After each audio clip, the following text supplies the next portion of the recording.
Buenas noches.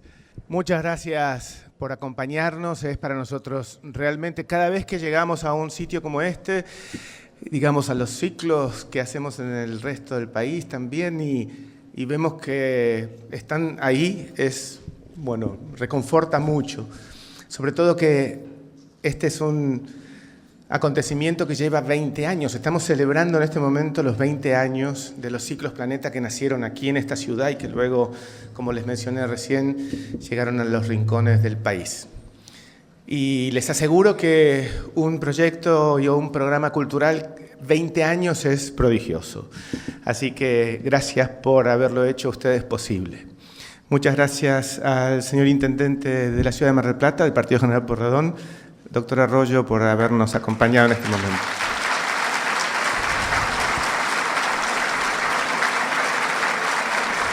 Muchas gracias al lugar en el que estamos, el Hotel Costa Galana y a quienes son sus responsables, que nos hacen sentir muy bien aquí en este lugar, muy en familia. Muchísimas gracias al Canal 10, que nos permite difundir las actividades del ciclo. Ya les digo, un ciclo muy particular este año. Como ven, la cantidad de gente que convoca a la ciudad de Mar del Plata es especial por la celebración que estamos cumpliendo. Y un muy particular agradecimiento a quien es el patrocinador de estos encuentros, que es el Banco Hipotecario. Repetimos, pero no como una fórmula, sino porque lo sentimos, que estar acompañados de una institución que ayuda a que la gente cumpla el sueño de su casa propia es un plus, es un valor que se suma al acompañamiento específico de este ciclo. Así que muchas gracias al Banco Hipotecario y esperemos continuar 20 años más, tal vez. Es probable que estemos inaugurando un acontecimiento inédito en la historia de los ciclos, y es que no suene ningún celular hoy. Es el tiempo en este momento de meter la mano en la cartera, en modo avión, algo que, si suena, por favor, ninguna hostilidad, una mirada de reprobación, nada más. Bueno, Fernando Iglesias, Buenos Aires, 1957, es autor. Digo la fecha porque siempre menciono que los valientes que han nacido antes del 60 no ponen la fecha, pero aquí Iglesias parece que es muy audaz. De República de la Tierra, globalización, el fin de las modernidades nacionales. Twin Towers, el colapso de los estados nacionales. ¿Qué significa hoy ser de izquierda? Globalizar la democracia. Kirchner y yo, ¿por qué no soy kirchnerista? ¿Qué significa ser progresista en la Argentina del siglo XXI? La modernidad global, la cuestión Malvinas, crítica del nacionalismo argentino. Y ¿es el peronismo estúpido? ¿Cuándo, cómo y por qué se jodió la Argentina? Como periodista ha publicado artículos en muchos de los más importantes medios argentinos, latinoamericanos y europeos y ha brindado conferencias sobre política argentina, integración regional y diversos asuntos relacionados con la globalización en universidades, parlamentos y foros de todo el mundo. Ha sido parlamentario argentino y del Mercosur, autor del Manifiesto por una Democracia Global, documento firmado por varios de los más prestigiosos intelectuales del mundo. Actualmente es director de campaña por una Corte Penal Latinoamericana, director de la Cátedra de Integración Regional. Altiero Spinelli, presidente del Consejo del World Federalist Movement, profesor titular de la teoría de la globalización y bloques regionales de la UCES y director para el hemisferio sur de la campaña por el establecimiento de una asamblea parlamentaria de las Naciones Unidas. Junto con Kirchner y yo, y ¿es el peronismo estúpido?, su actual libro, La década saqueada, memoria y balance de una catástrofe nacional y popular, integra una trilogía criticada del populismo peronista. Este es el libro que estamos presentando hoy, La década saqueada, y sin más les pido por favor que me ayuden a darle la bienvenida a Fernando Iglesias.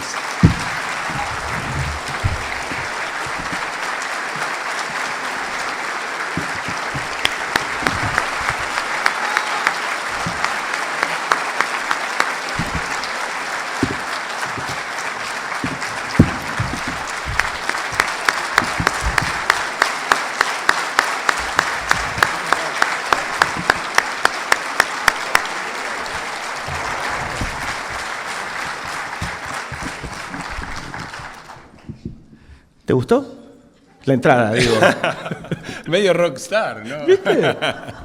No Esto tiene Mar del Plata, ¿ves? ¿Cómo te llevas con el tema popularidad, que la gente te conozca? Algunos te aplaudan, otros no tanto. ¿Es algo que lo llevas fácil? Bueno, depende, hay popularidades y popularidades. Ya recuerdo cuando era diputado de la coalición cívica y casi todo el país era kirchnerista, era una popularidad bastante molesta, ¿no?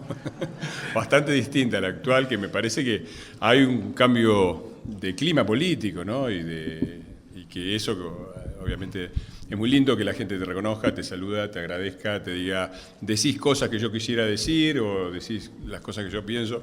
Por supuesto, siempre es importante mantener también cierta distancia, ¿no? En el sentido de que uno tiene que decir lo que uno piensa.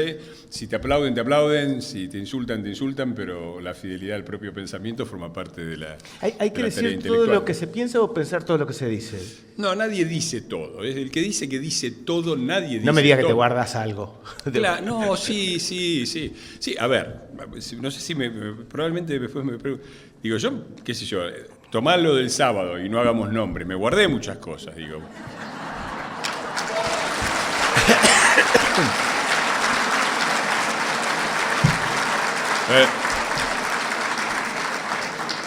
No sé, yo podría haber mencionado cuestiones de títulos, cuestiones de esposos, digo, me guardé muchas cosas, no dije para nada. Pero acá es un país muy raro porque vos decís, levantás un poco el tono de la voz y dices, pero qué maleducado, ¿no? Digo, es un país que tiene una vara para juzgar al peronismo y otra para el resto de los mortales, ¿no? Por ejemplo, una peronista,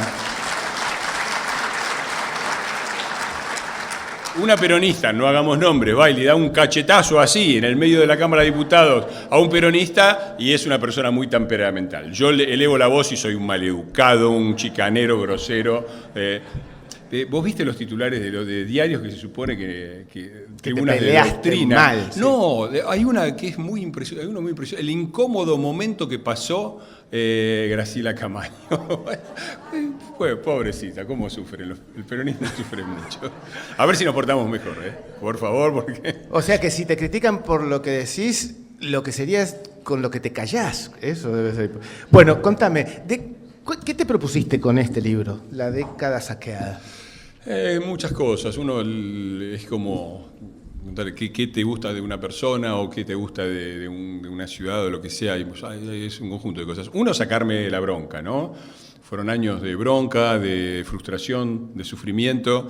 Fueron 12 años donde la Argentina tuvo demostrablemente, no por guitarreo, sino que se puede demostrar con cifras, con datos concretos, que la Argentina tuvo la mejor oportunidad de su historia.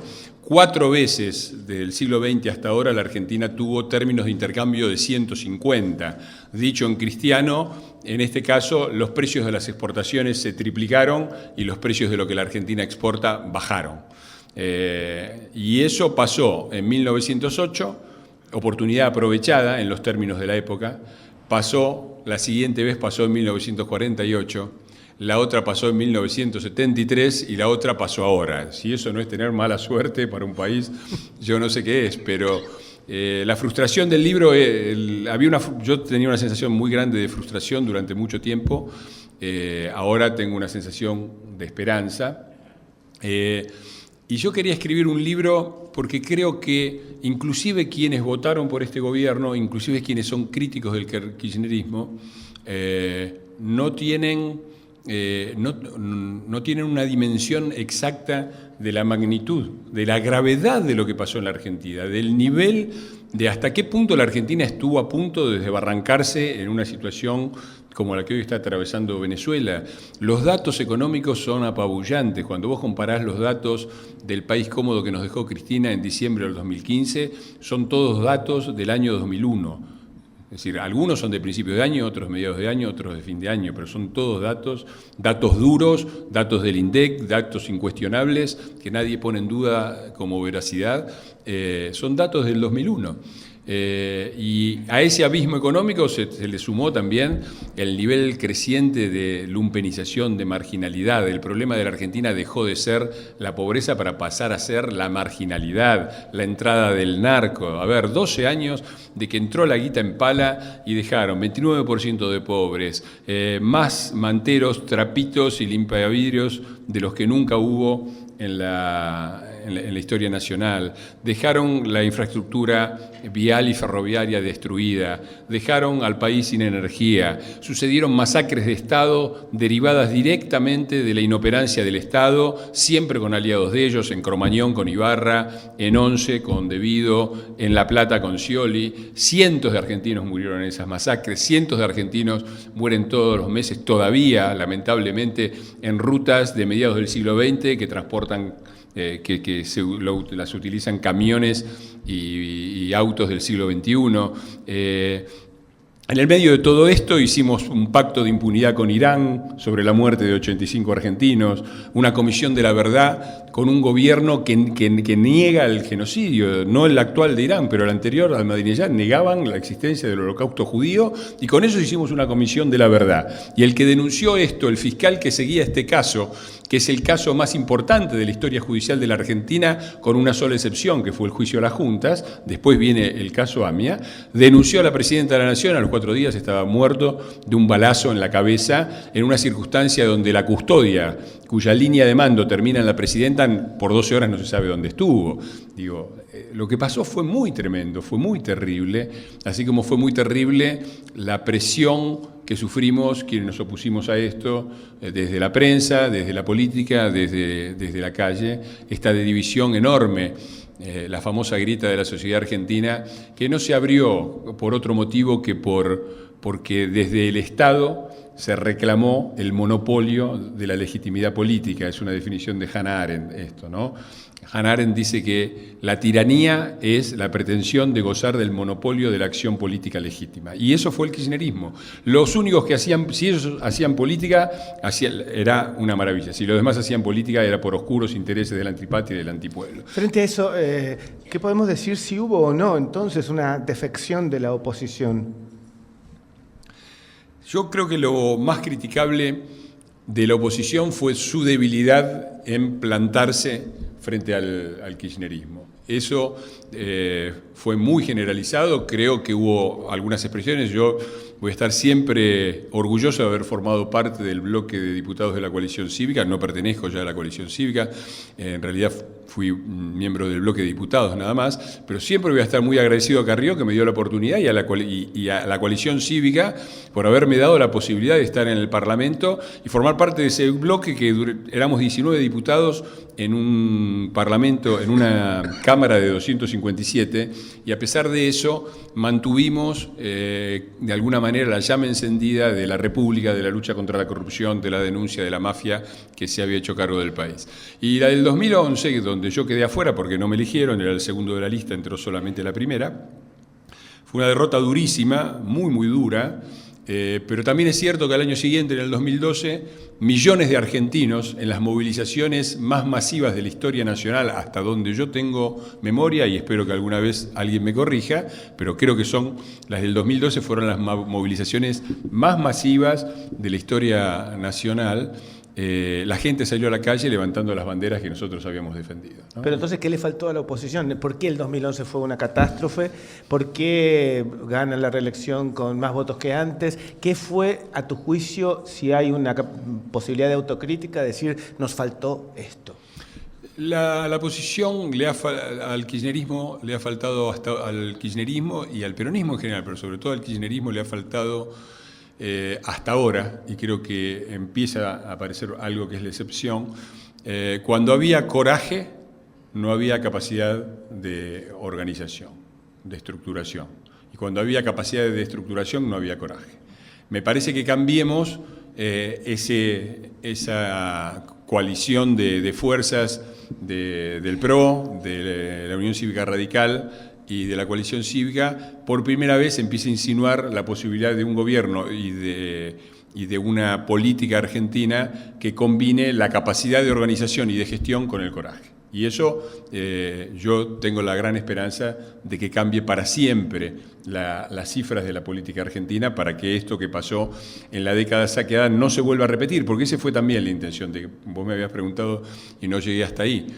Una de las intenciones fue dejar en claro la magnitud de la catástrofe, no para autoflagelarnos, sino para que no se vuelva a repetir, para que nunca más tengamos un gobierno de estas características. Y el 2011 fue muy duro también por eso, porque también hubo un repunte económico muy fuerte, ¿no? 2010 y 2011 fueron otra vez años de fuerte crecimiento. Yo en el libro lo llamo el camello peronista. Pasó con Perón, pasó en los 9 años de Perón, pasó en los 10 años de Menem, pasó en los 2 años de los Kirchner. El camello es un animal que tiene una joroba muy grande y después baja, y después una joroba un poquito más chica y después baja. Bueno, siempre pasó lo mismo con el populismo: una gran joroba, una gran plata dulce, una gran fiesta de consumo por 3 o 4 años, una caída, una recuperación mucho más corta, 2010 y 2011, y finalmente el camello termina con la cabeza allá abajo en el piso tratando de tomar agua, porque el ciclo populista es implacable. Empieza por una fiesta y termina como terminan todas las fiestas, ¿no? Uno tiene que levantar las mesas, tiene que juntar las sillas, están los cigarrillos tirados por el piso, los puchos hay que levantarlos, profilácticos usados tirados en el baño, todo el mundo en una situación en donde el ánimo ya no da más. Y ese fue el país que entregaron estos muchachos después de 12 años, que deberían haber sido las del despegue económico de la Argentina y los del fin de la pobreza y la marginalidad. ¿Cómo fue que quedó descolocado el sector supuestamente más progresista de la política argentina, habiéndose dejado robar sus banderas? ¿Cómo es eso? A ver, claro, el discurso progresista estaba en la retórica discursiva del kirchnerismo. Bueno. Mirá, yo creo que la política argentina sufre de lo que yo llamo el sesgo peronista. Hay un sesgo peronista que se evidencia. Una de las grandes claves explicativas para mí de cómo nos pasó, que fue la pregunta que recorre todo el libro. Todo el libro se pregunta cómo nos pasó esto. Yo creo que una de las cosas principales ha sido esta estupidez progre. Hay un libro muy bueno que yo recomiendo siempre, que es Progresismo el octavo pasajero, de Raffo y Noriega. Léanlo, sobre el progresismo, es un libro excelente. Pero creo que hay una serie de claves explicativas de lo que pasó y de por qué nos pasó la década saqueada, o cómo fue que permitimos que nos pasara la década saqueada. Una es el 2001. Hay un capítulo que se llama Nacidos y criados en el 2001. El kirchnerismo nace del 2001 y de una errónea interpretación de qué fue lo que estalló en el 2001. Los argentinos creen mayoritariamente que estalló el neoliberalismo. Ahora, uno puede ser muy crítico del neoliberalismo, pero hubo neoliberalismo en casi todos los países de la región y casi de todo el mundo. El único que voló por los aires fue este. ¿No habrá sido el peronismo, digo yo? Porque lo que estalló en el 2001 fue el componente peronista. La convertibilidad podía ser hasta una medida razonable por 3 o 4 años para salir de la hiperinflación. Ahora, cuando vos tenés un proyecto reeleccionario, como tenía Menem, como tuvo Perón y como tuvieron los Kirchner, ¿no? Y cuando tenés que salir de la convertibilidad, decidís prolongarla para no pagar los costos, porque apostás a hacerte reelegir una tercera vez, después de haber reformado la Constitución una vez más, a cualquier costo, eso no es neoliberalismo, eso es peronismo, ¿no? El gasto social creciente, el endeudamiento creciente. Pero esa bomba no le estalló a un peronista. Le estalló a De la Rúa. Yo creo que el gobierno de la Alianza fue un gobierno muy malo, que no pudo manejar, no tuvo el coraje. Acá otro ejemplo, de salir de la convertibilidad, como sí tuvo Cambiemos el coraje de salir del cepo cambiario y el default, de pagar los costos que pagamos durante todo este año, que fue un año económicamente muy duro, pero alinear las cosas como para que un país pueda funcionar. No hay países que funcionen con cepo y con default, no existe eso. Había que salir, había que pagar un costo. De la Rúa no lo quiso pagar, la sociedad argentina no lo quiso pagar, 80% de los argentinos apoyaban la convertibilidad poco antes del desastre y lo pagamos muy caro. Y esa interpretación del 2001 fue tremenda, porque se dijeron barrabasadas. Digo, toda la gente todavía, vos decís el desastre y hablan del 2001. El récord de pobreza no fue la Alianza, fue Duhalde, lo multiplicó el 50%. Y la verdad es que decir, no había otra solución, es mentira, porque todos los países han encontrado formas de salir de las crisis, incluido Cambiemos, lo está intentando Europa, lo han hecho en Estados Unidos, sin subir la pobreza al 50%. Aumentar la pobreza en un país 50% en un año, en países sin peronismo, pasa solamente cuando hay un terremoto, un tsunami o una guerra civil. Entonces, claro, si vos liquidás los salarios, metés 75% de devaluación, 40% de inflación con salarios prácticamente congelados sin paritarias. A la gente que depositó dólares le decís, le voy a devolver los dólares, agarrás los dólares, se los das a los bancos y a la gente le devolvés pesos. Se cuadruplicó las ganancias de las 500 empresas privadas más grandes del país, se cuadruplicaron en el año 2002. Esto es lo que yo le decía el otro día a la doctora Camaño, que quería interrumpirme a toda costa porque no quería escuchar estos datos, ¿no? Ese fue un brutal ajuste, el más brutal de la historia argentina. Y los argentinos casi no tenemos memoria. Mucha gente se sorprende cuando uno cuenta esto. La Argentina habla todavía de los 38 muertos de la Rúa. 25 de los 38, ¿saben cuántos murieron en la Plaza de Mayo? De los 38 muertos de la Rúa, 3.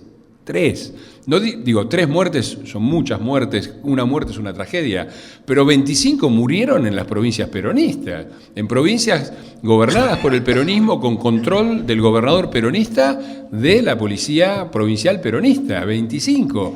10 en Buenos Aires con Ruskov, 11 con Reutemann en Santa Fe, 3 de la Sota en Córdoba, 1 creo que Miranda en Tucumán. 25 de los 38 muertos de la Rúa son muertos peronistas. Yo no creo ni que de la Rúa haya mandado a matar, ni tampoco creo que Reutemann o Ruskov haya mandado a matar. Pero si hay una responsabilidad política, no puede ser que todas se la atribuyan a de la Rúa y no a quienes tuvieron la responsabilidad de gestión de las fuerzas policiales. ¿A de la Rúa lo hace caer la crisis económica o también hubo ayuditas, digamos, políticas? Mirá, es muy simple. La gente salió a la calle a ver, ¿cómo es? Si vamos a tomar la tesis peronista, que es, no fue un gobierno muy malo y la pobreza y la gente salió a la calle. Muy bien, vos explicame entonces cómo es que la gente sale a la calle con 38% de pobreza, con de la Rúa, y el año siguiente, a la misma altura del año, la pobreza era 57% y no salieron a la calle. Explícame eso, ¿no? Está claro que la situación del 2001 era dramática, pero que hubo una maniobra muy clara destituyente por parte del peronismo. Esto no lo digo yo recojo las declaraciones de la señora que está en la tapa del libro, que habló en el 2012, cuando tuvo miedo que se lo hicieran a ella, empezaron los saqueos en Bariloche, por cadena nacional, se los recomiendo, saqueos, googleen, saqueos Bariloche 2012, cadena nacional, Cristina Kirchner, lo van a ver. Ella habla, dice, hubo un manual de saqueos y desestabilización de gobiernos peronista, empezó en la provincia de Buenos Aires. Van a tener que buscar mucho porque hay muchas cadenas nacionales. No, pero diciembre de 2012 es esa. Decime una cosa, lo mencionaste recién, así en chismerío entre nosotros.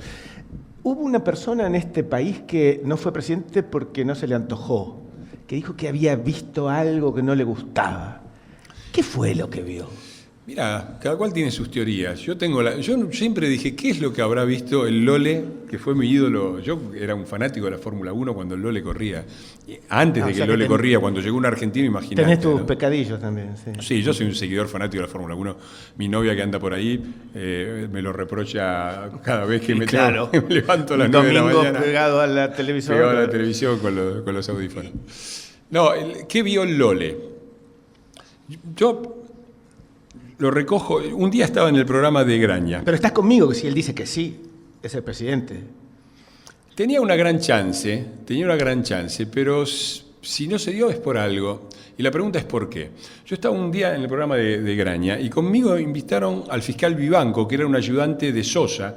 Sosa fue una de las primeras víctimas del kirchnerismo en la provincia de Santa Cruz. Lo sacaron de su cargo cuando empezó a investigar al gobierno, lo apartaron del cargo.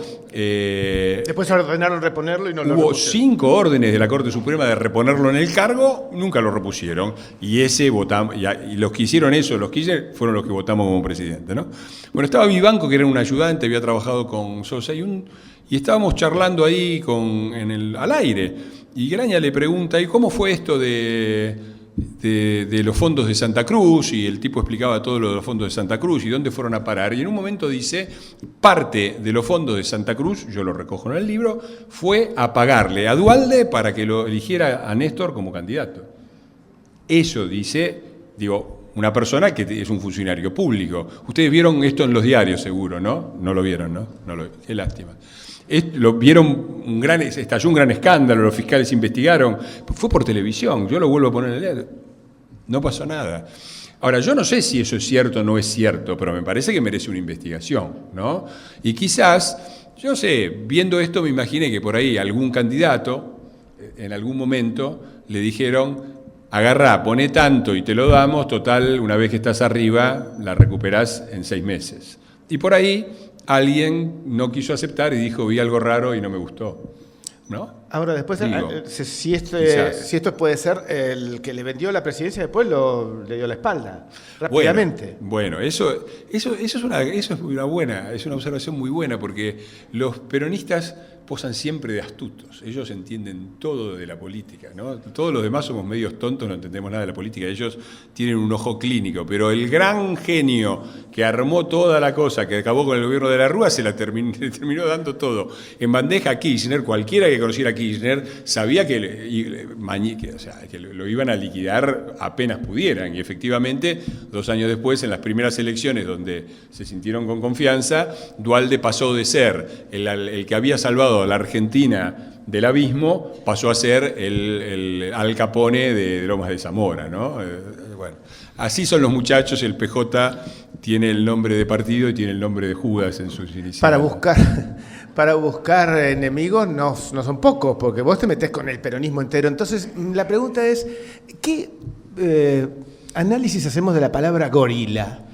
¿Qué es un gorila? Porque además hay gente no peronista que cuando va a hacer alguna afirmación aclara inmediatamente que no es gorila. Claro. Con lo cual también hay ahí un sentimiento raro de la valoración semántica de ese término. ¿Qué es un gorila? Gorila es la demostración del extraordinario talento del peronismo para armar conceptos y relatos que sirvan para acumular poder. Gorila concentra 2 ideas. Por un lado, un gorila es el que quiere que los chicos pobres se mueran de hambre y está contra la patria y está contra los intereses nacionales. Por el otro lado, gorila es el que critica al peronismo. Las 2 cosas juntas, la palabra gorila concentra esta idea de que el que critica al peronismo quiere que los chicos pobres se mueran de hambre. Estuvo seguramente, inclusive, aunque no hubiera nacido, seguro que estuvo en el bombardeo de la Plaza de Mayo y bueno. Entonces, esa invención dialéctica es lo extraordinario. Es muy bueno cómo plantea el tema mi amiga Silvia Mercado. Dice Apple, el inventor del primer relato, digamos. El inventor del peronismo es Apple, ¿no? Ella hace toda una investigación sobre eso. El 17 de octubre había muy poca gente, fue una cosa media triste así. Después armaron una cosa metiendo fotos de las concentraciones de los años posteriores.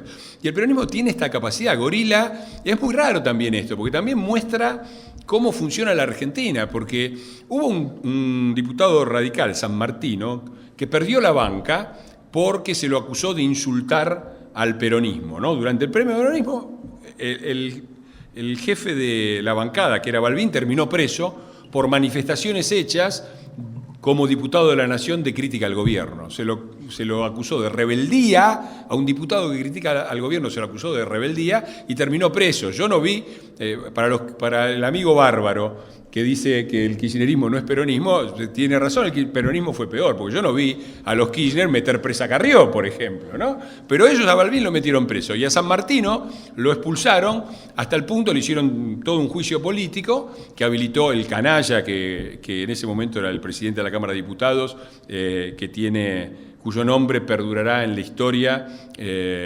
por el grupo juvenil kirchnerista, el tío Cámpora. Lo juzgaron a San Martino y la acusación más grande que le hicieron a San Martino, ¿sabés cuál fue?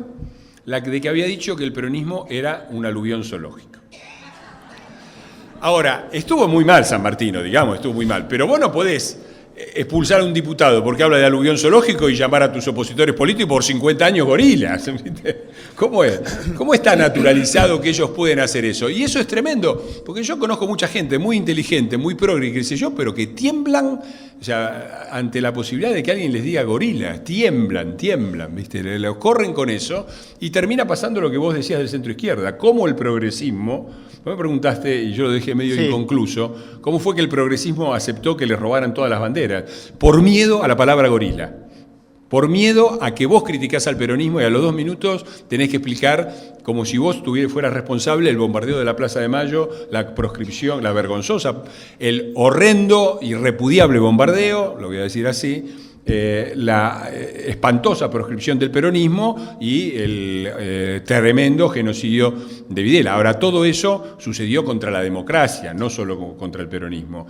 De manera que pongan a los que critican al peronismo de ahí, es otra maniobra extraordinaria, porque otra vez el campo político se divide entre los peronistas y los antiperonistas. Si vos criticás al peronismo, sos antiperonista y estás con el almirante Rojas y con Videla, y andá a limpiarte eso, ¿no? Entonces, yo creo que el campo político se divide principalmente en quienes son demócratas y republicanos y quienes son autoritarios. Y ahí yo veo entre el campo de los autoritarios, nacionalistas, concentradores del poder, veo tanto al partido militar como al partido populista, ¿no? Que no por casualidad y dieron el primer golpe de la historia juntos, ¿no? Hablaste de gente inteligente.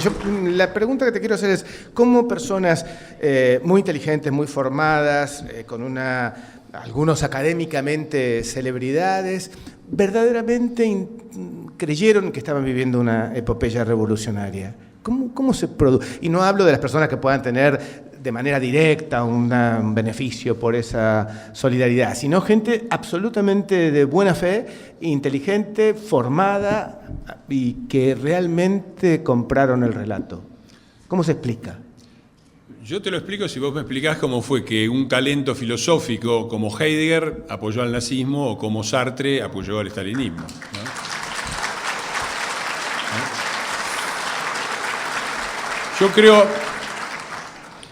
Yo creo que los líderes totalitarios, y no estoy diciendo que sean lo mismo, digo que forman parte todos ellos de un campo autoritario, antidemocrático, antirrepublicano, nacionalista, con gravedades muy diferentes, pero ese es el campo político al que pertenecen y en el que se pusieron ellos.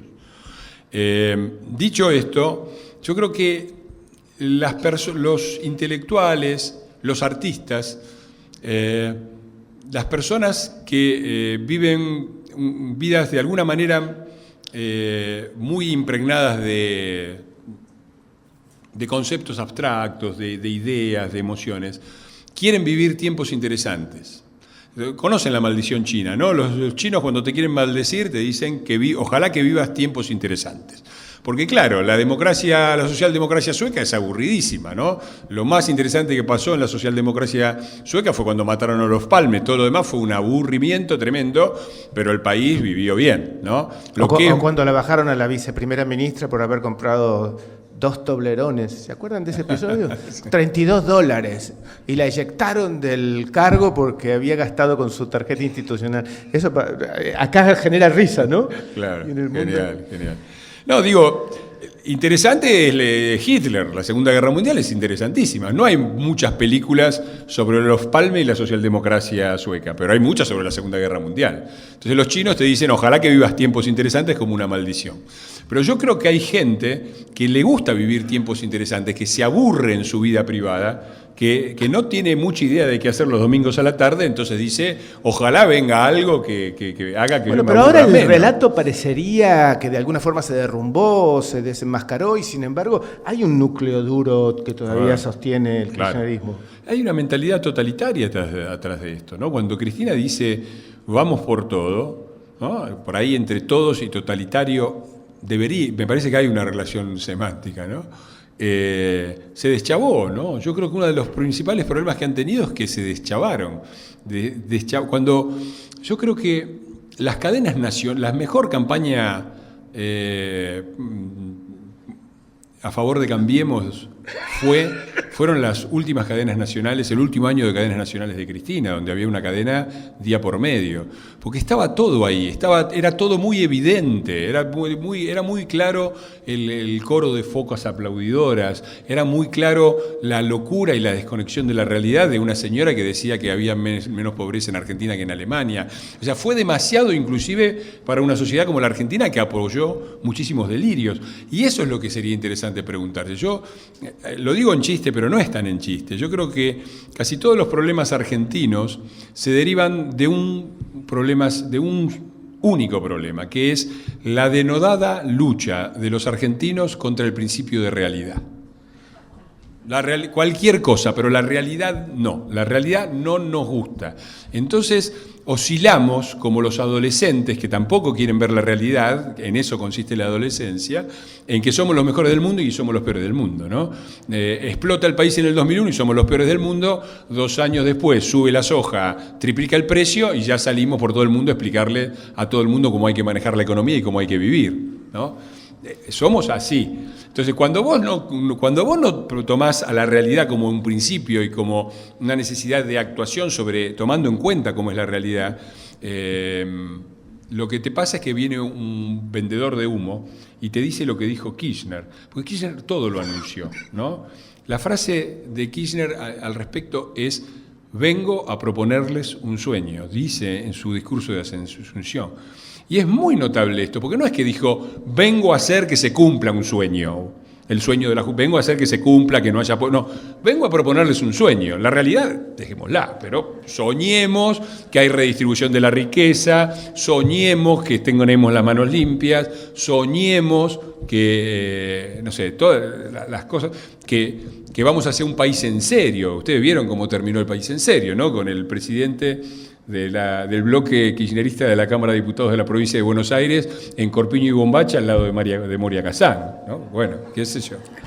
Voy a plantearte un desafío. A la pregunta que te voy a hacer no podés responder. Una cosa no podés responder, la instalación del relato, eso está fuera. Lo que te quiero preguntar es, ¿algo hizo bien el kirchnerismo? No.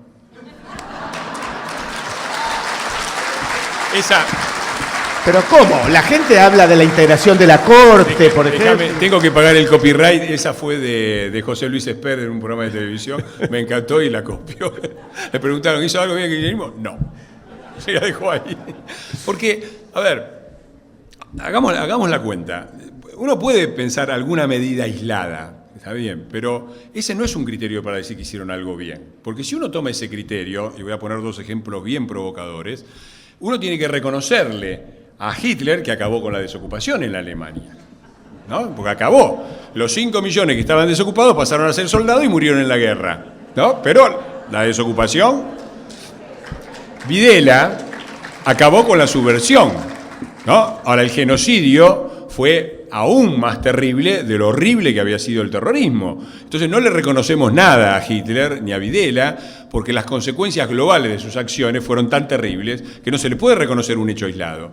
Y eso vale para el kirchnerismo, ni siquiera en conjunto, en cada sector, porque vos podés decir, hicieron todo mal, pero en lo social, todo mal, pero en la infraestructura. Yo con Menem puedo hacer un cálculo así.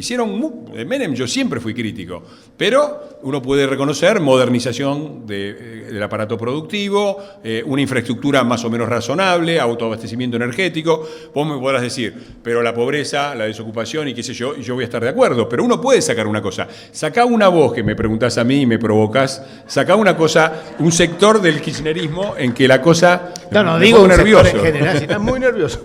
Pero a ver, la integración de la Corte inicial, la han ponderado muchos. Sí, pero después había que hacerle caso a la Corte. Si vos armás una linda Corte y decís, este fallo me gusta, lo voy a acatar, este otro, el de Sosa, no lo voy a acatar, ¿para qué me sirve la Corte? A ver, la continuidad de los juicios, de los derechos humanos. Sí, bueno, si eso termina con Eve de Bonafini diciendo vamos a entrar a tribunales y vamos a matar a los turros de la Corte, ¿no? Si termina con los pañuelos manchados, la declaración de Estela de la semana pasada es tremenda, de todavía le decía, terminamos con Milani, ¿no?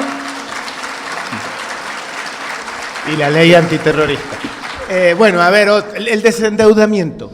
El desendeudamiento consistió en que la deuda pública argentina en diciembre del 2015 era del 47,5% del PBI. Era el récord nominal, en dólares, la más alta de siempre. La más alta de siempre. Y en el único momento en que disminuyó, está el gráfico en el libro, sube del 2003, sube hasta el 2005. Ahí hacen un pagadiós, dicen pagamos el 30% y listo, ahí baja. Y después sube y vuelve a subir a un ritmo de alrededor de 10.000 millones de dólares promedio anuales, que es el mismo, un poquito más alto inclusive que el de Menem. Terminamos con el récord nominal de la deuda. Terminamos con 47,5% de deuda pública con respecto al PBI. Menem dejó el 37%. Terminamos con $5.000 de deuda per cápita contra 3.000 que había dejado Menem.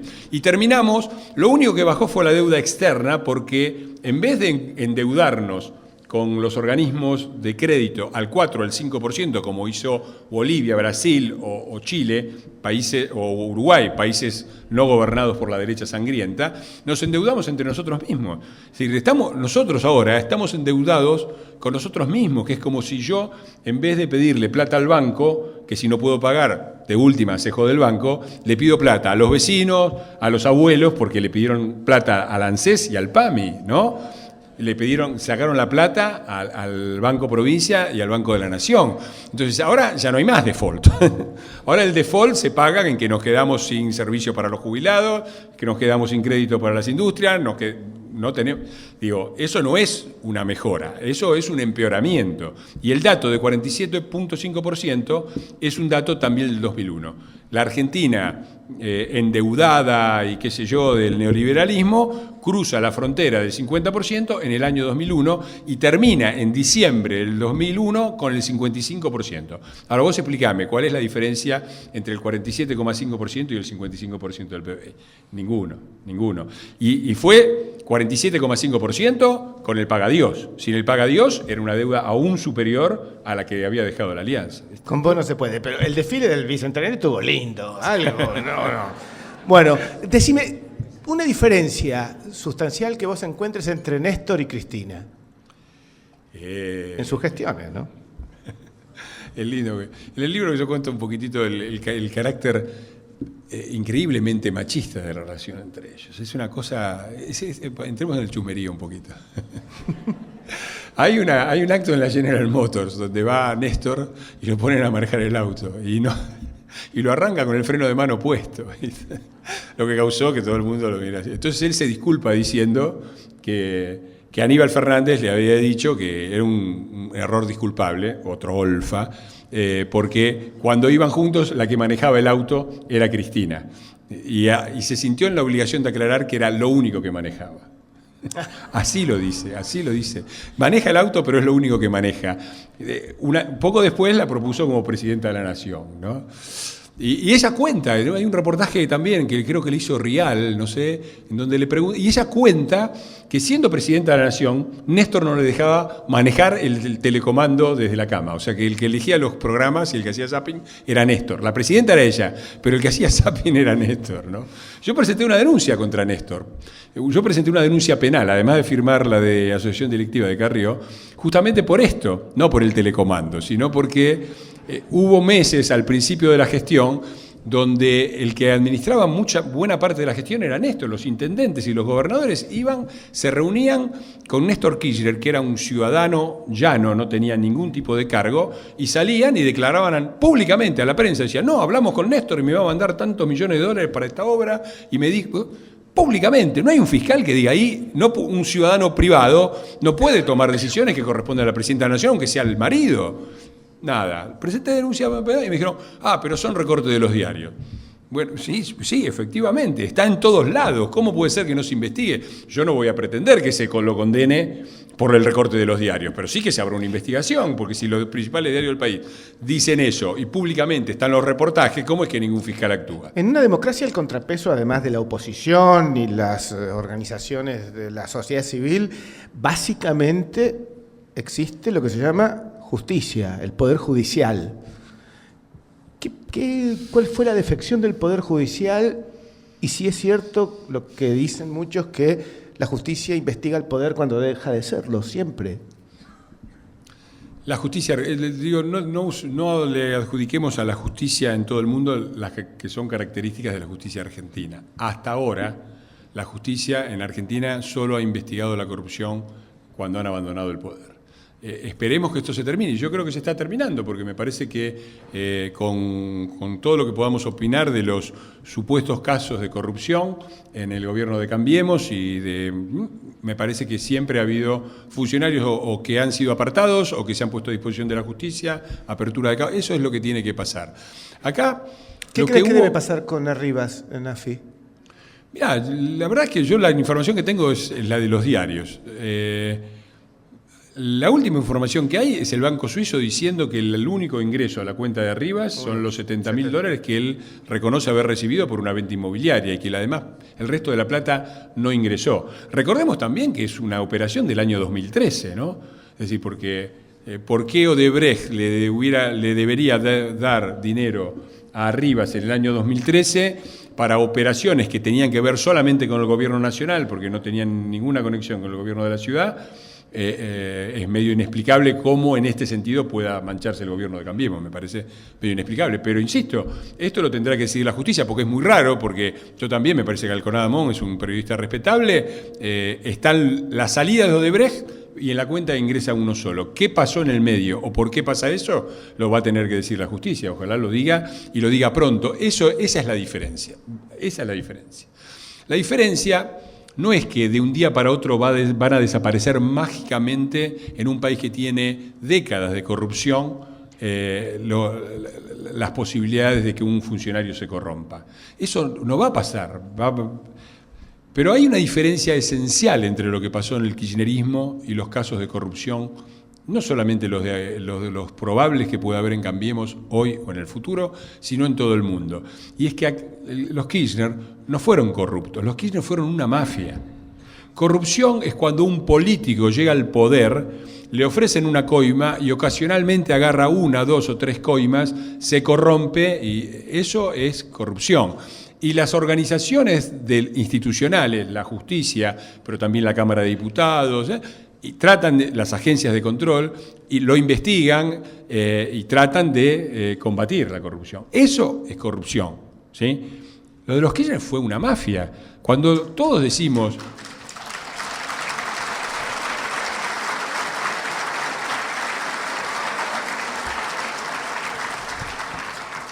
Cuando la gente dice, donde tocan salta pus, bueno, es como cuando vos en tu jardín donde tocas salta una hormiga, es porque hay una red abajo, ¿no? Hay un hormiguero y está... Bueno, eso es mafia. Ellos no fueron políticos que se corrompieron, ellos fueron mafiosos que llegaron al poder y utilizaron el poder para crear una organización delictiva, que así se llama en la denuncia, en el Código Penal argentino, asociación ilícita, es eso, es una organización criminal que no es ocasional, no pasa una vez y cobraste una coima, sino que estableces una organización con cargos, con jerarquías aceitadas, para tomar todo el dinero posible de la obra pública y de donde sea posible para financiar tu bolsillo, tus campañas y todo. Eso no es corrupción, eso es mafia. Y es corrupción, es mafia...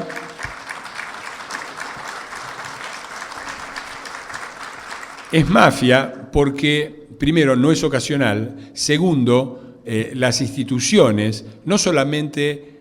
segundo, antes que eso, la corrupción no era la excepción, era la regla. Y eso no es corrupción, eso es mafia. Cuando la regla es la corrupción, no hay corrupción, hay mafia. Y además, es mafia porque las instituciones políticas... las instituciones jurídicas, en lugar de perseguirla, eran las que la organizaban y la promovían. Eso salía del propio gobierno. Entonces, eso no es una escala completamente distinta de la corrupción. Y es bueno que lo recordemos. En el libro insisto mucho. Acordémonos de esto, porque lo hago muy largo, pero Campanella dijo una cosa muy buena. Dijo que la corrupción no nos haga olvidar la gestión, porque la gestión fue peor. Y yo digo que la corrupción y la pésima gestión no nos haga olvidar el autoritarismo, porque la destrucción de la República, de los organismos de control, del Congreso y de la justicia independiente, inevitablemente hacen, no que primero que haya corrupción y que después haya una mafia. La República está para eso, para impedir que desde el gobierno se transforme en una mafia en el poder, para que haya un control y para que eso no sea posible. Entonces, lo más grave, si vos me preguntás qué es lo más grave, no fue ni la gestión ni la corrupción. Lo más grave fue el autoritarismo, la destrucción de las instituciones de la República. Los trenes, los muertos de 11 son muertos porque el informe de la Auditoría General de la Nación, de Despuy, que estaba ahí desde hace rato, nadie lo oyó, nadie hizo nada, a nadie le importó nada, hasta que tuvimos 52 Vos muertos. militaste bastante tiempo en organismos de derechos humanos. Sí, creo que es el único caso. Yo creo que la militancia política, yo estoy en contra de la militancia política, disculpen que haga esta aclaración, porque militar en un partido es algo así como suprimir el juicio crítico, ¿no? La disciplina partidaria. Sí, sobre lima todo el la idea de pensamiento. militancia. El militante es uno que tiene todo claro, entendió todo y le pega para adelante. Esa es la idea básica de la idea de militancia, cuya raigambre también lingüística con la palabra militar no es casual, ¿no? Pero creo que se puede ser militantes de algunos principios y creo que el de derechos humanos es el gran principio de la modernidad política. La modernidad política y la democracia arranca con la Declaración de los Derechos del Hombre y el Ciudadano, que es una declaración del Parlamento francés, pero que es universal. ¿Y a dónde ejerciste vos esa militancia? Mira, era un grupo de derechos humanos muy chiquito que se llamaba Trabajadores por los Derechos Humanos. Lo que nosotros pensamos en ese momento, y creo que hasta ahí cometimos muchos errores, hicimos muchas cosas. Cuando hablas de ese momento, estamos hablando de cuándo. 81. 81. Yo la primera vez que fui a la Marcha de las Madres fue en el 81. Ese mismo año hubo una convocatoria de la CGT de apoyar la convocatoria de San Cayetano, la gente que iba a pedir trabajo a San Cayetano, y ahí se hizo una gran concentración que terminó con una batalla campal con la policía, y después la marcha del 30 de marzo de 1982, 3 días antes de que los militares que estaban perdiendo el control de la situación decidieran Malvinas, claro. Se llamaba Trabajadores por los Derechos Humanos y la idea era que la resistencia a la dictadura había tenido dos grandes protagonistas: los trabajadores por un lado y las organizaciones de derechos humanos por el otro. Y que esas dos, ahora nos parecen dos, en ese momento se odiaban.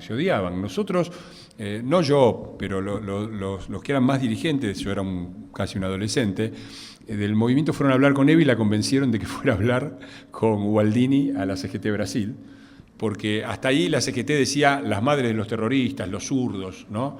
Y estaba la paradoja de que gran parte de los desaparecidos eran trabajadores, ¿no? Y la CGT nunca lo tomaba.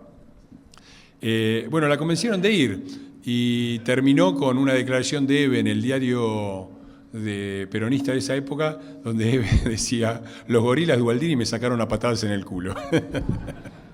Porque fue lo que pasó, ¿no? Eran una brecha casi insanable. Y bueno, hicimos todo un trabajo y logramos que los sindicatos incorporaran la idea de la reparación histórica a los desaparecidos y que tuvieran comisiones de derechos humanos. Eve tampoco le fue bien en Santa Cruz cuando fue una vez a hacer una marcha y no la dejaron. Eve es uno de los capítulos más lamentables de la historia argentina. ¿Qué pasó con los organismos? Digamos, los organismos de derechos humanos que basan básicamente su prestigio en la confianza y en prescindir de, digamos, alianzas políticas. ¿Qué pasó? Mira, de entrada hubo dos formas distintas dentro de los organismos de derechos humanos y predominó la peor. Había quienes creíamos genuinamente en la idea de derechos humanos y quienes, en cambio, no creían en esa idea y creían que en realidad la batalla era entre la izquierda y la derecha sanguinaria y que los derechos humanos eran una buena consigna para tirar agua para el propio molino, ¿no? Y ahí hubo un debate muy grande, un debate muy fuerte, porque una cosa es defender los derechos humanos y pedir juicio y castigo, un juicio justo, institucional, inclusive para los terroristas, y otra cosa es reivindicar el terrorismo. Es decir, acá los organismos de derechos humanos pasaron de pedir cosas perfectamente razonables, aparición con vida, juicio y castigo a los culpables, a reivindicar el terrorismo. Eso es insólito. Digo, el terrorismo no puede ser nunca reivindicado por una ¿Pero qué tiene que ver eso con la humanos. cooptación del kirchnerismo? Bueno, porque justamente, porque como no les importaba nada, imagínate, si a vos no te importa, si vos estás a favor... en función de una supuesta revolución de izquierda, estás dispuesto a apoyar el terrorismo, como lo vas a un gobierno corrupto es lo de menos, ¿no? Porque hay una larga tradición. Esta idea de... Está un poquito alto, hay un acople, no sé si el sonidista puede bajar un poquito. Allá está a la izquierda tuya. Porque yo soy muy gritón, casi no necesito el micrófono. Ahí vamos mejor. Gracias. Esta idea de Kirchner, se necesita plata para hacer política, era una idea de los montos, ¿no? Raptaban gente, los Born, hay tantos ejemplos de gente que raptaban para juntar plata para hacer política, entendida en aquel momento, cometer acciones terroristas. Entonces, ahí hubo una cosa muy extraña. Por un lado, yo digo, cuando uno hace la lista de lo que las madres defendieron, quizás no en su speech, pero con su acción, con esto de salir a la calle en el medio de una dictadura, yo encuentro enormes, yo creo que no hubo nada más liberal, en el mejor sentido de la palabra, en la Argentina, que la madre de Plaza de Mayo en el 78 en la plaza. ¿Qué estaban diciendo ahí? Habeas corpus, defensa del individuo de los atropellos del Estado, estaban diciendo libertad de asociación, libertad de reunión, libertad de expresión, ¿no? Todo eso es la Glorious Revolution de 1688, ¿no? Hace la lista y hace una al lado y vas a ver que son los mismos principios. ¿Cómo eso terminó como terminó, ¿no? Con Eve reivindicando el atentado de las Torres Gemelas, cosa que yo denuncié en el año 2002 en un libro que publiqué, cuando nadie le prestó atención, reivindicando a la acción terrorista de la ETA. Esa locura era de gente que cree que no cree en los derechos humanos, cree que lo importante es la lucha entre la derecha y la izquierda y está dispuesto a apoyar cualquier tipo de dictaduras, como la de Castro en Cuba o la de Chávez en Venezuela.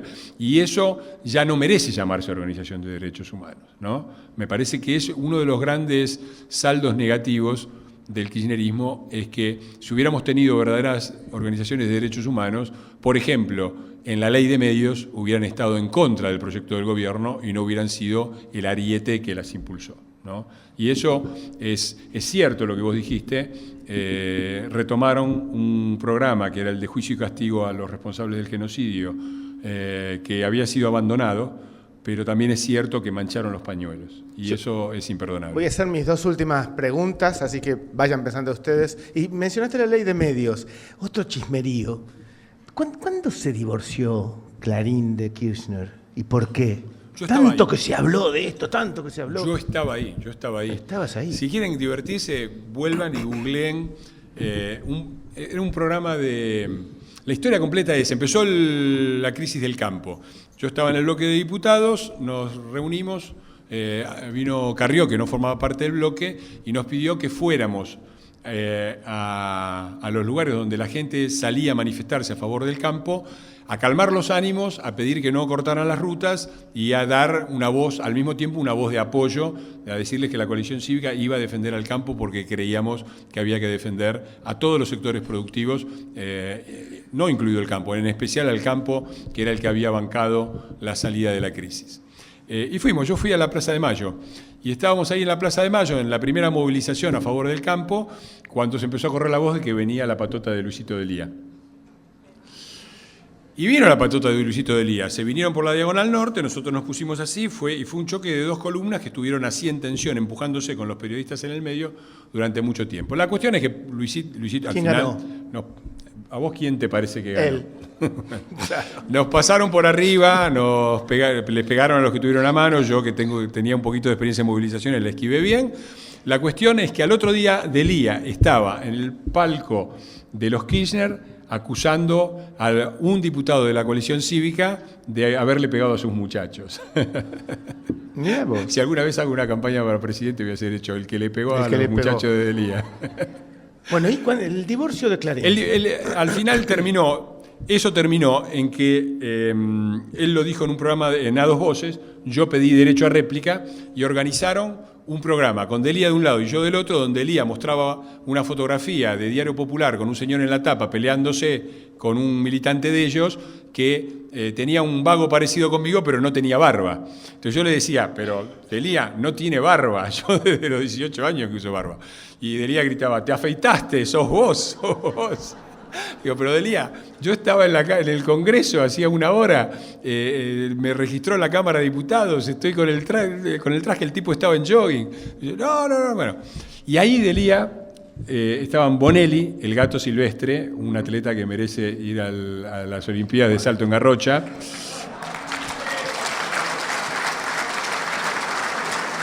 Te has propuesto hacer amigos vos.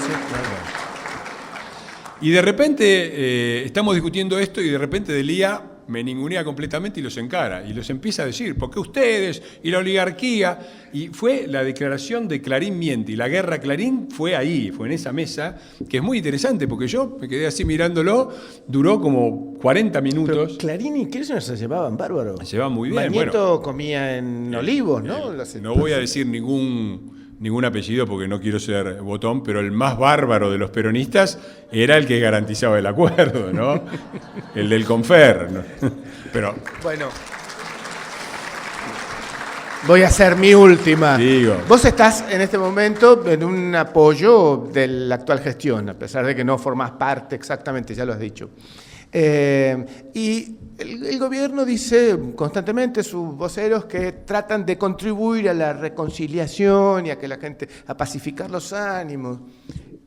¿De qué manera vos aportás a hacer desaparecer la grieta? Vos sos malo, ¿eh? Yo creí que vos eras amigo, mira. Bueno, mira. Yo cierro el libro diciendo, como siempre, trato de terminar el libro, aunque es un libro de crítica del kirchnerismo, con algún tipo de propuestas. Y en lo nacional hablo de ese tema, de cerrar la grieta. ¿En qué consiste cerrar la grieta? Pensemos un poquito esto. ¿Significa suprimir el debate político? Porque luchamos para sacarnos la dictadura de encima, para ahora suprimir el debate político. Consiste en que si una señora, sin hacer nombres, se pone a hablar de ajuste brutal, ¿no? Después de haber participado del ajuste más brutal de la historia argentina, yo no le puedo decir nada, no le puedo decir, acordate. Porque es muy raro esto, son muy raros. Los peronistas son raros, ¿no te parece? Son raros. Se pasaron décadas hablando de la memoria y de que los pueblos que no aprenden de su pasado repiten su historia, pero nos atronaron por décadas. Ahora dicen, miremos el futuro. Claro, si vos tuviste a tu jefe político de jefe de gabinete de esta mafia, miremos al futuro porque si no vamos todos presos, ¿no? Bueno, digo, para mí cerrar la grieta, para entender cómo se cierra la grieta hay que entender de dónde nace la grieta. La grieta no nace de que tiramos para lados separados. La idea de pongamos de acuerdo todos y tiremos todos juntos para el mismo lado. Ahí empieza la grieta. Porque si yo y vos nos tenemos que llevar esta mesa para algún lado, ¿sí? Y la silla, y la agarramos entre cuatro, la mesa, y decimos, bueno, ahora tiremos todos para el mismo lado. ¿Para qué lado tiramos? Porque vos por ahí querés llevarla para allá, yo la quiero llevar para allá, ¿no? El país que le gusta a los kirchneristas es un país que yo aborrezco, y probablemente el país que a mí me gustaría es uno que ellos aborrecen. ¿Qué nos une? El proyecto de país es imposible.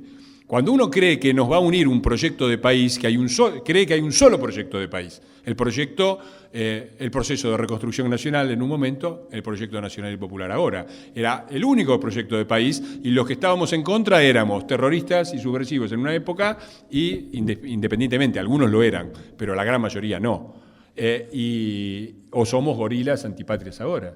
Entonces, para tirar todos para el mismo lado, nos tenemos que poner de acuerdo de tirar todos para un solo lado. Y eso no es posible porque la democracia incluye el pluralismo, incluye gente que quiere ir para un lado y gente que quiere ir para el otro. Lo que nos une como país no es tirar todos para el mismo lado, ni el proyecto de país. Lo que nos une es una cosa muy simple, de 1853, que se llama Constitución Nacional, que es un acuerdo sobre cómo vamos a negociar nuestras diferencias sin matarnos los unos a los otros. Que eso fue la Constitución Nacional de 1810, 1816, pongan la fecha que quieran, a 1853 nos matamos los unos a los otros. Después dijimos, vamos a ponernos de acuerdo. No estamos de acuerdo, tenemos diferencias muy grandes. El interior, la capital, los unitarios, los federales, pero pongámonos de acuerdo en cómo vamos a discutir nuestras diferencias sin matarnos. Eso es lo que falta en la Argentina, respeto de la Constitución y la ley. Y lo que crea la grieta es la pretensión de un grupo de que hay un solo proyecto nacional y popular, por lo tanto todos los demás son antinacionales y populares, y una sola expresión del pueblo y de las mayorías, que inclusive son la expresión de la mayoría, inclusive cuando pierden las elecciones. Eso abre la grieta, porque los demás nos ponemos nerviosos y reivindicamos nuestro legítimo derecho a poder opinar y a participar de la vida política argentina, ¿no? Entonces está...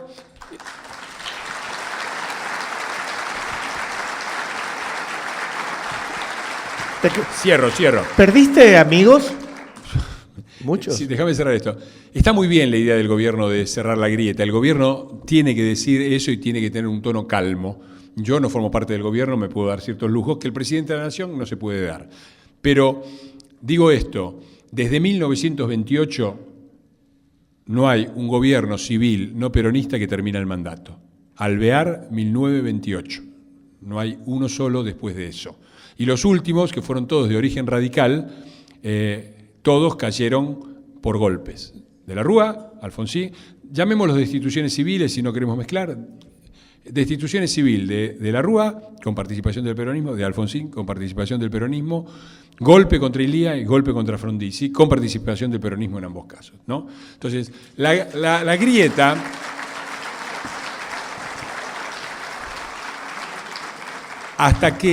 Hasta que el peronismo no demuestre que es republicano en serio y que quiere vivir en un país donde todos los que ganan las elecciones pueden gobernar y terminar su mandato, no puede haber un cierre de la grieta. Está bien que el gobierno se lo proponga. Yo estoy a favor que lo piensen y que lo digan. Hablemos dentro de 3 años, que faltan todavía, cuando termine el mandato, y pasemos a vivir por primera vez en una república donde quienes no son peronistas pueden terminar su mandato, bueno, malo o regular o mediocre o excelente que sea el gobierno. Muy bien. Los amigos, me invitan los amigos. Vamos a dar paso ahora a las buenas preguntas de la noche. No sé dónde está el micrófono. Levante la mano. Ah, ahí está. Lo único que les pido, por favor, es concisión. Pregunten, no hagan exposiciones porque así más gente puede preguntar. Gracias. Señor. Bien, quería preguntarle a Fernando, bueno, primero agradecerle por su presencia acá y por la exposición tan buena que dio de la década saqueada, que yo también la llamo, por algún otro que lo dijo, década perdida. Aclaro que la inflación no fue un invento el 10 de diciembre de 2015, pero la pregunta va en este sentido. ¿Qué opinás de que los argentinos sigamos pagando impuestos tan altos? Pagamos un IVA de 21% cuando países como Suiza tienen un IVA del 8%. Pagamos impuestos distorsivos como los ingresos brutos, pagamos impuestos distorsivos como el impuesto al cheque de caballo, pagamos ganancia presunta, O sea, ¿por qué tope de seguimos pagando ganancia impuestos 35%. tan altos? Quiero Su saber respuesta, cuál es tu opinión al respecto. Sí, esa. Que sí, es cierto, pagamos impuestos que son... A ver, cuando yo digo el 2015 como el 2001, el déficit fiscal de diciembre del 2015 es el mismo del déficit fiscal de diciembre del 2001, con la diferencia que la carga fiscal se duplicó.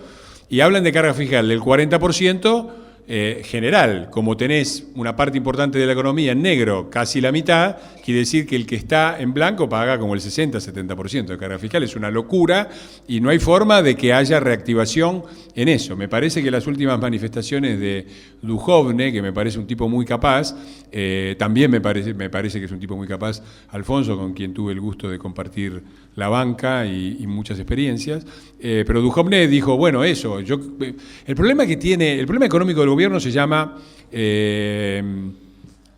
Zugzwang, para los que les gusta el ajedrez, es decir, todas las movidas son malas, o frazada corta de los dos lados. ¿Se acuerdan los futboleros? Que el fútbol es una frazada corta, te cubrís los pies y te descubrís la cabeza, o sea, si pones mucha gente en el ataque, descubrís la defensa, si pones mucha gente en la defensa, no tenés un buen ataque. Ok. Bueno, el gobierno tiene una frazada corta de los dos lados, ¿no? Deja descubiertos los pies y la cabeza. Porque en los países razonables, es decir, a los países sin peronismo, hay... Vos llegás al gobierno y te encontrás con que hay recesión. Entonces decís, hay recesión, vamos a poner un poco de plata en circulación para que se levante un poco la economía y haya menos recesión. Ahora, si vos haces esto acá, ya arrancabas con una inflación del 30-40%. Entonces, ¿cómo haces para poner plata? Bueno, más plata no se puede poner. Bueno, vamos a bajar la inflación. Bueno, aumentó la recesión. Sí, bajó el 7% del consumo, pero también bajó la inflación. O sea, no había forma en la Argentina. Dejaron un país tan devastado que todas las medidas eran malas. Había que elegir solamente evitar las peores.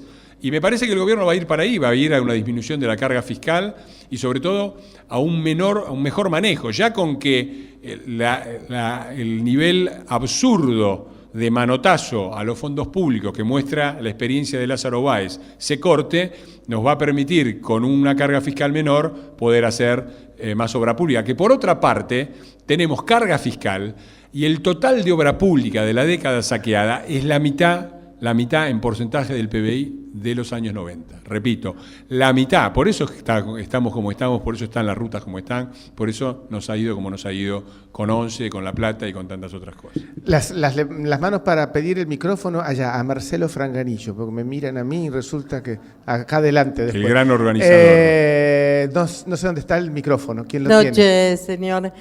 Muchas gracias por estar. Quiero preguntarle hasta cuándo... Perdón, ¿podés levantar la mano? Ahí te ubicamos, gracias. Dale. ¿Usted estima que las llaves de Comodoro Pi van a estar en manos de justicia legítima?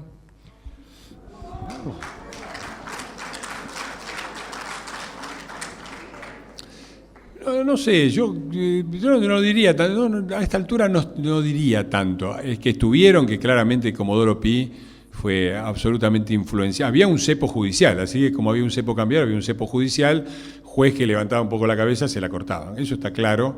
Yo creo que eso se terminó, pero también es cierto que los jueces que tenemos en Comodoro Pi son los mismos de antes, ¿no? Hay que hacer una lista, se fue Ollarvide, pero quedaron los que tuvimos. Así que es difícil. Yo creo que todos los argentinos esperamos con ansiedad lo que queremos una república. Queremos que una república... son muy buenas todas las consignas de derechos humanos, pensarlas ahora, con respecto a la corrupción, ¿no? Nunca más juicio castigo a los culpables, ni olvido ni amnistía, ¿no? Son todas buenas. Los muchachos se las olvidaron, pero yo se las refresco. Y no lo sé, nadie lo sabe que lo que va a hacer Comodoro Pi. Y aquí también el gobierno está en una situación de subsuam, donde todas las movidas son malas. Porque si el gobierno no actúa y los jueces de Comodoro Pi deciden dejarla, no ir a fondo, la queja va a recaer en el gobierno, ¿no? Prometieron que iban a cambiar y todos estos siguen libres. Pero si el gobierno actúa e interfiere con la justicia, también está violando un reclamo básico, que es la de la República y una justicia independiente. Este es el nivel de destrucción que nos dejaron, donde es muy difícil elegir qué hacer y qué no hacer, porque todas las movidas son malas. Hay que tratar de evitar las peores y esperar que el potencial de nosotros, de la sociedad argentina, levante finalmente el país. El reclamo de justicia es fundamental. Yo creo que estos muchachos tienen que ir presos, están libres solamente porque la justicia argentina fue un mamarracho y voy a seguir pensando que seguirá haciéndolo hasta que no vea a los jefes, no solamente a los alfiles, sino a las torres, a la reina y al rey presos, como deben estar. Ahora sí.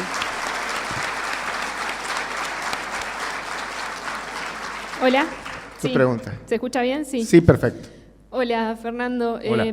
Bueno, primero te quería agradecer. Yo soy periodista y te admiro mucho. Perdí muchos amigos que vieron libros tuyos en mi biblioteca, muchos amigos kirchneristas.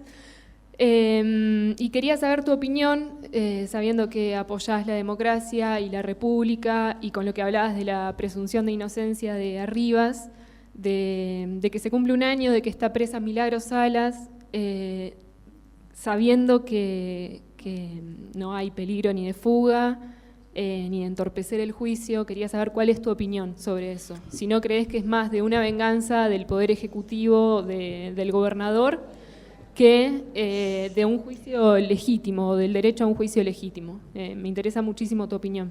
Gracias. Sí. No te preocupes, todos perdimos amigos y parte de la familia por el camino nos ha afectado a todos. Es una parte, pasa en los totalitarismos, ¿no? Son cosas. Yo les recomiendo una película que era La vida de los otros, que era sobre la Stasi, la agencia de espías en Alemania Oriental, para ver cómo la mafia y el autoritarismo y el totalitarismo destruyen las relaciones entre las personas. Me haces una pregunta muy complicada con respecto a Sara. Yo no comparto tu punto de vista. No creo que haya una persecución. Te voy a contar una anécdota.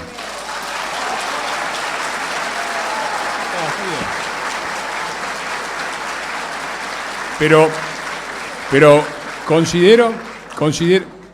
considero muy legítima tu preocupación. Me parece que está bien que hagas esa pregunta y me da la oportunidad de aclarar cuál es mi punto de vista. Yo era diputado de la coalición cívica, es decir, estaba entre los más opositores. El presidente de la Cámara de Diputados era el señor Fellner. El doctor Fellner, gobernador de Jujuy, a mí, con quien tenía confianza cero, ¿no? En una ocasión de que fui a verlo por un tema de no me acuerdo qué cosa que era. Yo había pedido que era algo con relación al Parlasur, no viene al caso. La cuestión es que a mí, con quien no tenía ninguna confianza, y es más, tenía buenos motivos para desconfiar de que yo podía hacer pública su opinión, hablando de Milagro Sala, me dijo que él tenía miedo de ser gobernador de Jujuy porque tenía miedo de poder manejar la provincia habiendo en Jujuy un estado paralelo. Y eso terminó en una... Yo los invito a todos a que vean la escena esa donde Milagro Sala y su banda llegan al banco y se llevan no sé cuánto, creo que eran 9 millones de pesos, ¿no? Una barrabasada. O sea, ustedes imagínense qué control tiene que haber del Estado para que alguien vaya al banco y retire 9 millones de mangos y lo saque sin ningún tipo de despliegue policial ni nada, o sea, en bolsos a la calle, ¿no? Es decir, una persona que hace eso está segura de que no le van a robar el auto, no le van a... Digo, si eso no es una demostración de la existencia de un Estado paralelo, y eso pasó pocos días antes de la asunción de Morales. Entonces, a mí me parece que la capacidad que tiene todavía la señora Milagro Sala, que tiene acusaciones gravísimas de aprete a testigos, de asesinatos, hecha por gente que uno puede objetarla ideológicamente, como el perro Santillán, pero nadie puede pensar que es un agente de la CIA, me parece claramente que hay un peligro muy grande de condicionamiento de los testigos y del proceso judicial, ¿no? Y me parece que eso justifica que la señora Milagro Sala esté presa. Es mi opinión, entiendo que puede haber otra opinión, pero esa es la mía. ¿Dónde está? Acá está el micrófono.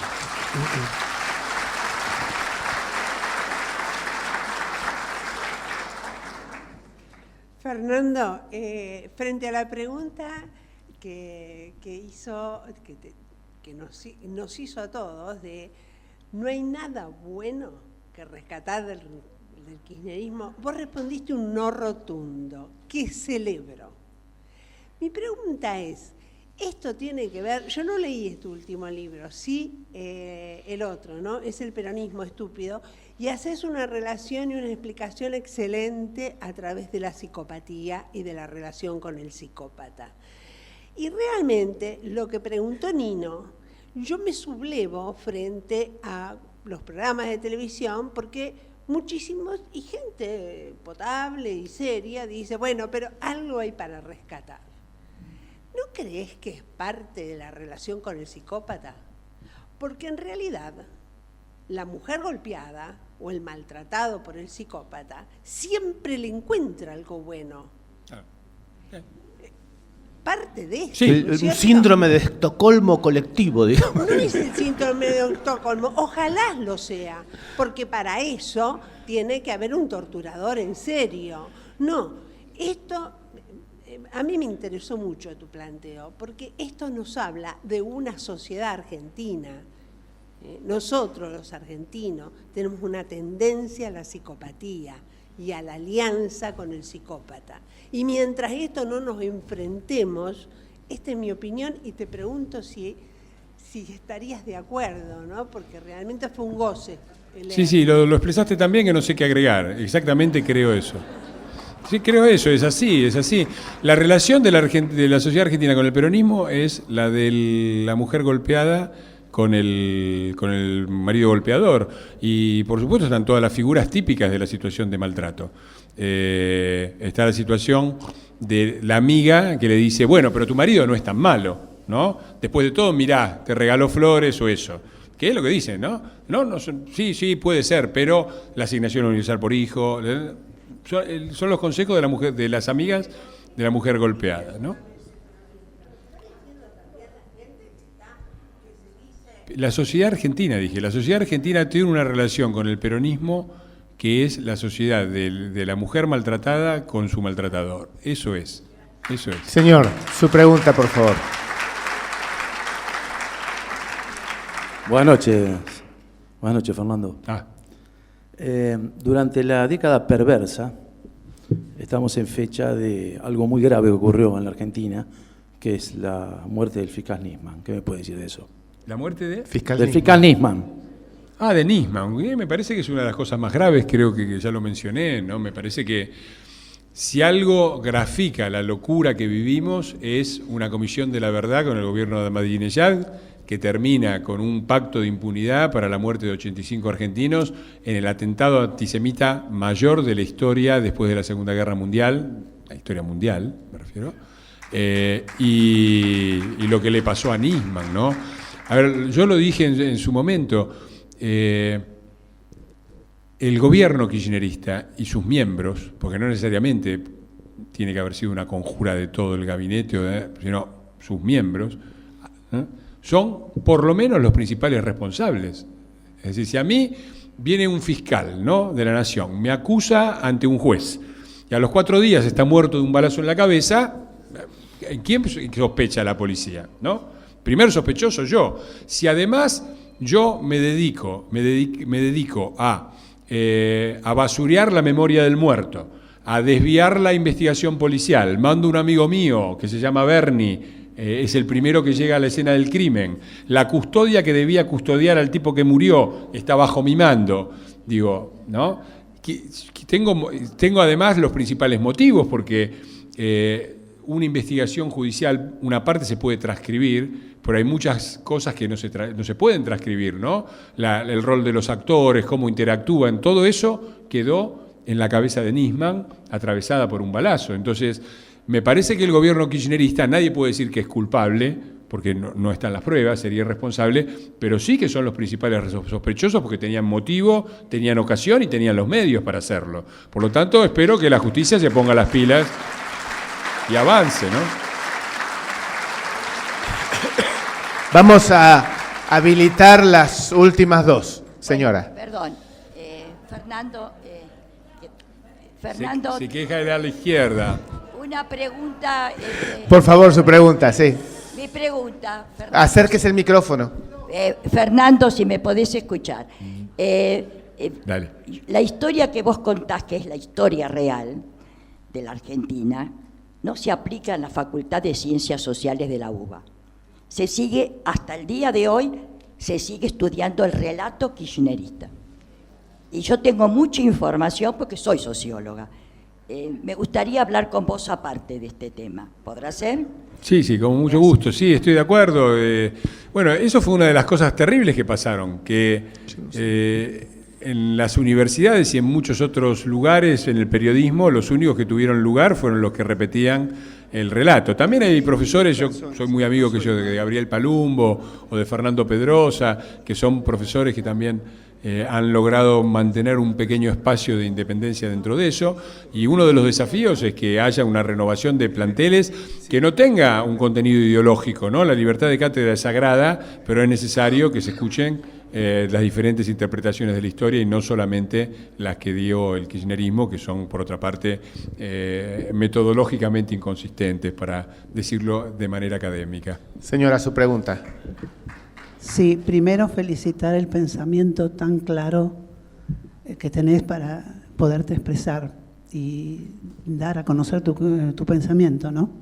Bueno, en esta justicia injusta de la Argentina, están investigando y viendo pruebas de la capa de la mafia que tuvimos en esta década. Entonces mi preocupación es, y a ver vos qué opinás, es saber si ella, a pesar de estar procesada o de estar investigada, puede llegar a volver a ejercer un cargo público o poderla considerar interdicta para ejercerlo, porque peligra que esta señora, Cristina Elizabeth, que a ella no le gusta que la nombren así, que esta señora vuelva a ser funcionaria pública cuando ella juró ante los santos evangelios que no iba a traicionar a la patria, y la traicionó. Sí, bueno, no está en las manos de la justicia esto. Si la justicia dicta algún...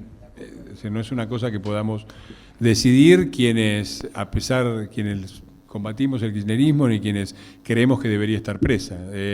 Lo más importante de los dos males, es un gran mal, yo creo, que estos señores permanezcan fuera de la cárcel, porque implica también una sensación de desamparo y de injusticia para los argentinos, pero un mal aún peor sería una intervención de la justicia por parte del gobierno. Eso sería un antecedente y una mancha imborrable que no tiene que acontecer. Así que nada, tendremos que confiar en que haya justicia y que esta señora pague sus culpas en la cárcel como tienen todos. Me parece que, por otra parte, un poco el mensaje de ellos es ese, ¿no? Cuando han salido a defender a Eve en su momento, ¿no? Eve rodeada de Máximo, Mariotto, toda Vudú, ¿no? Todos los que están atrás de Eve en la fila, ¿no? Me parece que lo que hicieron fue un ensayo, y lo sucede también de alguna manera también con Milagro Sala. El mensaje es: llévense a los perejiles, porque estos muchachos en los 70 hacían así, ¿no? La dirección de Montoneros se entregó a toda la base y se fue a Europa, ¿no? Yo en el libro reproduzco un encuentro increíble. Hubo un encuentro casual en un avión entre Firmenich y García Márquez en el año 77, que yo reproduzco en el libro, donde Firmenich dice que si ellos pierden nada más, no me acuerdo la cifra, creo que era, si no perdían más de 1.500 unidades, repito, no vida, unidades, todavía iban a hacer la revolución, y que en ese momento el Montoneros era la opción más viable. Hablaba en el año 77, en un avión por Europa, mientras acá su base caían como moscas, ¿no? Entonces, esto de entregar a los perejiles tiene toda una tradición, cuya versión farsesca, esa fue la tragedia de la entrega de los perejiles. La versión farsesca es el kirchnerismo diciendo: llévense a Lázaro, llévense a Jaime, todos esos perejiles llévenselo, pero a Eve, a Cristina, a los dirigentes, con nosotros no, ¿no? Así que, nada, espero que eso se revierte y que la justicia se recupere, porque no puede haber república si no hay una justicia independiente. Les voy a pedir un favor. Que no se muevan. un segundito para hablar, para agradecer. Yo les iba a pedir que se queden ahí quietos y que no se muevan, así lo dejan salir a Fernando hasta el lugar donde va a firmar libros, y las preguntas que han quedado tienen la oportunidad de hacerse ahí en vivo y en directo. ¿Vos querés que no que no te vayas a acostar a las 5 de la mañana. Pero déjame decir algo. El último momento para Fernando. Bueno, muchísimas gracias por estar acá, por haber llenado semejante sala. Gracias por el apoyo, es muy importante. Fueron años difíciles. Creo que estamos todos viviendo este momento con preocupación, pero también con esperanza, y eso es un gran cambio. Muchas gracias a la gente del hotel, a la gente de Planeta, del Banco Hipotecario, a Nino, que estuvo tan amable, y al organizador, nuestro gran organizador de desastres, como le decía Lenin a Stalin, Marcelo Franganillo, que está acá. Gracias. Bueno, quédense ahí mientras Fernando se va. Sí. Les recomiendo la próxima charla, Gabriel Rolón, aquí en este mismo lugar. No voy a estar con ustedes, va a estar Luis María Estancione, a quien desde aquí le agradezco el gesto, porque tengo otra cosa que me lleva por el sur, pero la otra vez nos vamos a ver, porque esto es 20 años del ciclo Planeta, y si ustedes no están acá, no podemos. Gracias.